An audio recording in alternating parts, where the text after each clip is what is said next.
সিরিয়ার পালমিরা শহরে ২ মার্কিন সেনা ও একজন দোভাষী হত্যার প্রতিশোধ নিতে দেশটিতে আইএস আস্তানাগুলোর ওপর বড় ধরনের হামলা শুরু করেছে মার্কিন সেনাবাহিনী। সামাজিক যোগাযোগ মাধ্যম ট্রুথ সোশ্যালে দেওয়া এক পোস্টে প্রেসিডেন্ট ডোনাল্ড ট্রাম্প নিজেই এই অভিযানের ঘোষণা দেন। ট্রাম্প জানান, মার্কিন দেশপ্রেমিকদের নৃশংস হত্যার দায়ে খুনি সন্ত্রাসীদের ওপর অত্যন্ত গুরুত্বের সঙ্গে এই প্রতিশোধ নেওয়া হচ্ছে। মার্কিন প্রতিরক্ষা সচিব পিট হেগসেট জানিয়েছেন, এই বিশেষ সামরিক অভিযানের নাম দেওয়া হয়েছে অপারেশন হকাই স্ট্রাইক। তিনি বলেছেন, এটি কোনো নতুন যুদ্ধের সূচনা নয়, বরং আমেরিকানদের হত্যার একটি দাঁত ভাঙা জবাব। এই অভিযানে আইএসের যোদ্ধা, তাদের ঘরবাড়ি, অবকাঠামো ও অস্ত্র রাখার জায়গাগুলোকে লক্ষ্যবস্তু করা হয়েছে। মধ্য সিরিয়া জুড়ে ইতোমধ্যে আইএসের কয়েক ডজন লক্ষ্যবস্তুতে সফলভাবে আঘাত হেনেছে মার্কিন বাহিনী। সিরিয়ার বর্তমান নতুন সরকারও আমেরিকার এই অভিযানকে পূর্ণ সমর্থন দিচ্ছে। বাশার আল আসাদ সরকারের পতনের পর গঠিত এই অন্তর্বর্তী সরকারের প্রধান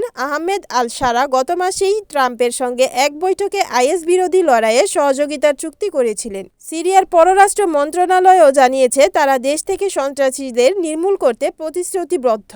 গত সপ্তাহে সিরিয়ার পালমিরায় মার্কিন ও সিরীয় বাহিনীর একটি গাড়িবহরে আইএসের হামলায় ২ মার্কিন সৈন্যসহ ৩ জন নিহত ও আরও ৩ জন আহত হন।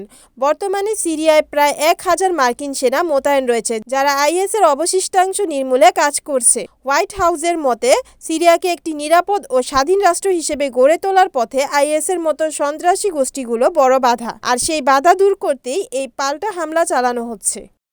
Desk report, NN TV।